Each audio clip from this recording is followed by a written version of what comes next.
Man, look at the rain. Sure did this job yesterday.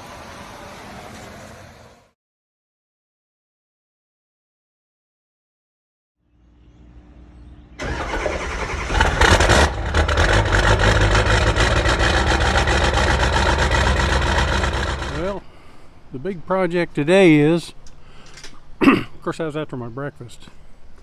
The most important thing of the day is we're going to get this camper put up for the winter. And when I say put up for the winter, I mean put up for the winter. Our RV dealer, we're about the camper. Since RVs are hard to come by, they've got some extra storage inside they're willing to rent, so we're going to take advantage of it. So we got it, any perishable out of the camper that we're going to be using, and anything that might attract rodents we got out of the camper, and we're going to get it hooked up here a little bit, and we're going to put it up for the winter. They're going to winterize it, store it, and then de-winterize it in the spring. Pretty good deal. Pretty reasonable price for, I think the clock starts now October through March, I believe. So anyway, what you have to do, I'm just going to give you a little short rundown. If you're at home hooking up or at the campground hooking up, what you have to do is, the first thing is take a peek under the camper. Just make sure there's nothing under there. Make sure some kid didn't roll his little trike under there, which there's almost enough room, or some kind of toy under there, or trash can lid, whatever. But you don't want to get wadded up under the camper, because there is things under there that can tear up. So whether you're at home or at the campground, just before you hook up, just take a little walk around. And for us, since we're putting it up, we want to make sure there's nothing inside that we might want for the winter, or need for the winter, or need to put up. And I'll give that container a spray and stuff, and probably take all it up and put it up for the winter. Then you don't have to worry about it. So anyway, that's what we got to do. It's just a quick walk around and make sure it's ready to hook up. Now, in my case, I'm fortunate I can raise these stabilizers up with a button both sides.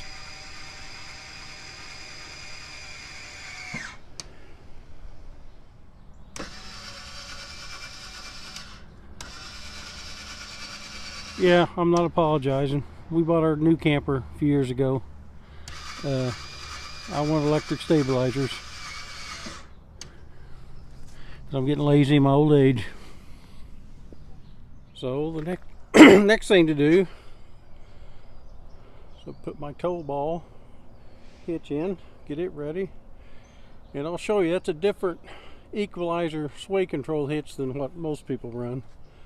I'll just give you a little.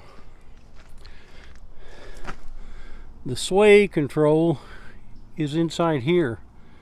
There's a sleeve that this ball sets down into. It's a cone-shaped sleeve, and then I'll show you when I put the plate on here. There's a plate that goes on right there with a pin, and that controls your sway, and that's also where the on that plate is where the equalizer system hooks up. And I'll let you look back here. I haven't unplugged the camper yet. That is a definite last minute check. Make sure, I'm just not going to unplug it. That way, when I run the jacks and stuff, keep the battery charged up, because I'm not for sure if Bronze, where we're taking the camper, wants us to leave the battery in or take it out. I have not talked to him yet this morning. They want us to call before we come, so I'll give them a call here when they open up here at 9 o'clock, I think. But hopefully I'll be hooked up by then. And then I'll kind of give you a rundown on the final hookup. Maybe show you along the way. Decided to go ahead and wash this before I take it and store it. It's just too dirty. I don't feel right taking it in dirty and then getting it back dirty in the spring, although they would probably wash it, but I'm going to take it in clean because it's kind of crusty. It's dirtier than I thought. But one thing you got to do is, when I told you, I've already unplugged it at the garage, the camper, so it has no power going to it. But this is what they call marine outlet. So this collar threads on, or ship to shore, I think was what the early term was, and it twists and unplugs, or it plugs and twists and then threads on. So absolutely do not forget and leave this plugged in when you take off, because it will pull this out of the camper. I knew a guy that did that, so that's another reason. Don't get in a hurry.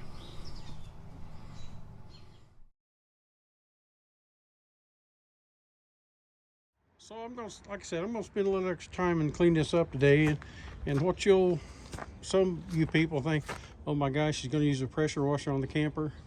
He's gonna be tearing up seals and running water in windows and on the roof. Well, one thing, I'm not getting on the roof. And I'm using a foam cannon, which is that thing right there. I'll put it on the end of it. It's soap in it. And if you've never used one of them, they're great. What they allow you to do is wash your camper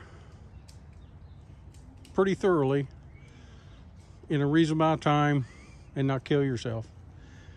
I will admit, if you wash it by hand with a brush or a sponge and a bucket of water and a ladder, you'll probably do a better job. I'm sure you would do a better job. I would. But when we normally do that, we would do that once a year. Where this thing, I've already used it, I don't know if I've used it half a dozen times, but probably half a dozen times already this year washing the camper. So it is a plus. One thing we had to do before we moved the camper, we'll check the air in the tires. Very important. They were a little low. They will use 80 pounds. They're load range E, which is a good thing. And up to 80 pounds, they had 67. All four of them were the same, but I put 80. I'd rather take it in with full air. I mean, this kind of weather, there shouldn't be a problem with tires getting warm, but I just seen too many blowouts on the highway. Not just campers, but cars and trucks in general. Most of the time it's a lot of time it's lack of maintenance and inflation. So this thing here, this chalk, I've got to take out. I don't know if I can pull it out by hand or not. We'll find out here. Yep. And I'll wash it off. It's kind of muddy before I put it back in the camper. Looks like some kind of anchor, doesn't it? And then over here,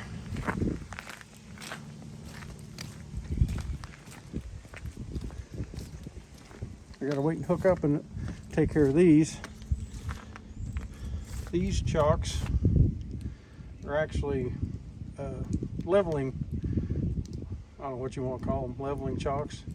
That piece that's kind of comma looking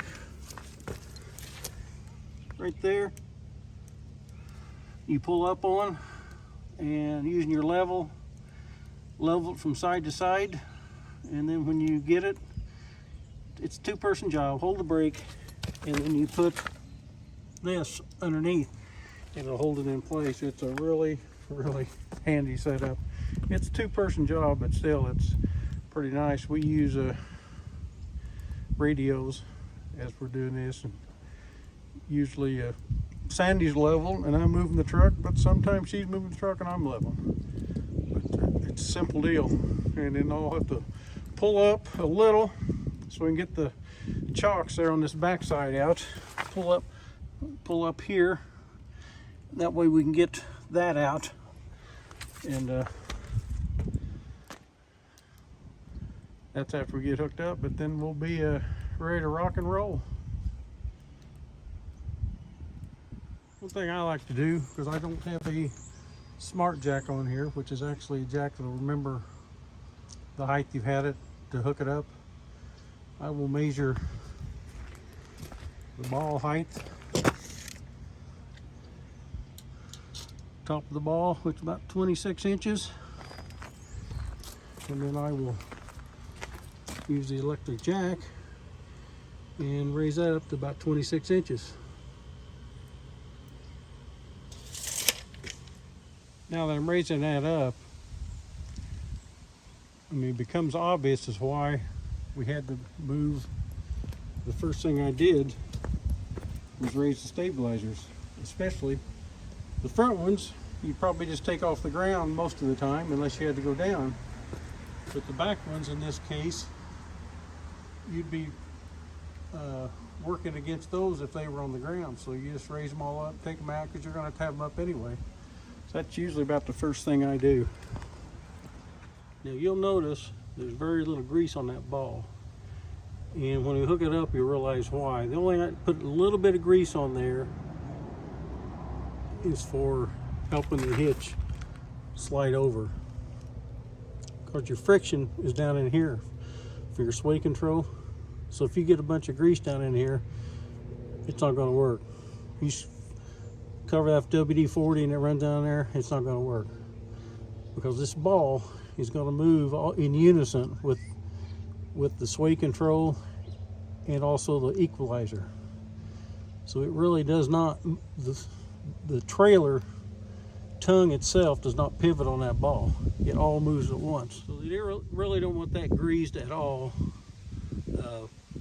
for that reason, because it all moves one piece with the trailer tongue hitch all kind of in unison.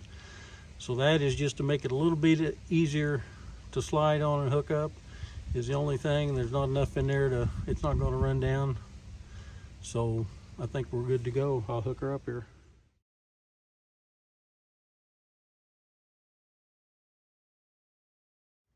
Well, with any luck at all,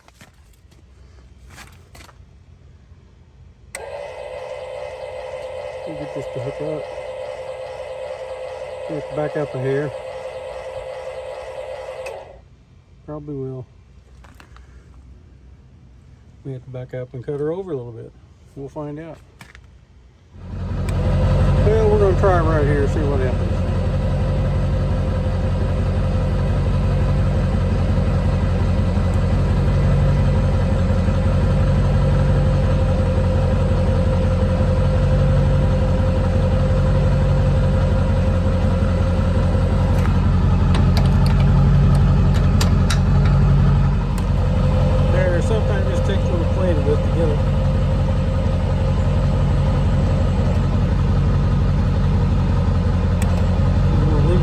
It's up a little bit, but I'll show you why here in a second. As you tell, this part here goes on right here, and then that pin will go through there and lock it together. And where these chains go is back through here with the red polyurethane. Well, they call it something else. I call it polyurethane bushings on this side of it. So I'll show you here we get it hooked up. So there's what it's like. Hooked up. I got to plug the lights in yet. Haven't done that. This part is the weight control part. Like I said, the sway control part is inside here. It's friction material. So what I will do is I'm going to jack it up some more, because I need about 7 threads here. I've got I think about 5. Why I need 7 is that's the way it measures to get it back down to the height that you want, with the least amount, with your tongue weight proper. And I mean, it's a series. If you've ever done a hitch, I'm not going to get into it, but you measure your height here and measure your front height, your front axle between the fender, and go from there. But I'm just going to tell you the basic how this hitch works, and that's how it works.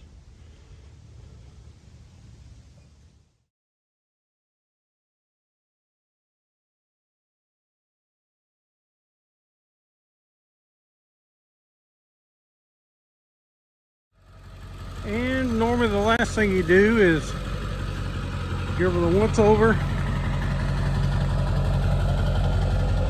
Make sure all your compartments are locked, which I just did. Got those up. Your door's locked. And you check your lights. I know my lights are working. Left turn signal's working. Now I'll go up and check the right one. And the right one is working. And the one thing the whole idea, the equalizer hitch, or if you don't run an equalizer hitch, you want that trailer pulling level. You want it as close to the front height as the back height is. If you got to fudge anywhere, you'll normally fudge a little bit. Well, I'm not going to say. I don't think you should fudge anywhere. Need to get a level, whatever it takes. You can do that with, if you don't have a equalizer hitch, you can do it with the height of the ball. It comes into this is the first trailer I've ever pulled and used a equalizer hitch or a sway controlled hitch. So kind of a new ball game for me. I always just leveled out the ball, whatever it took, and went from there.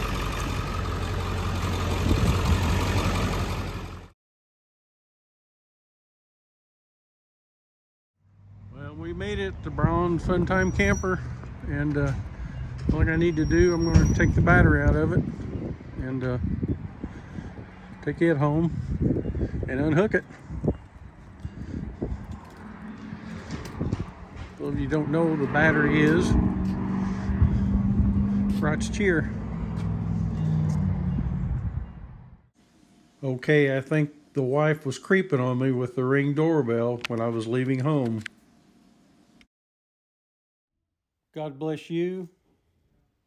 God bless America.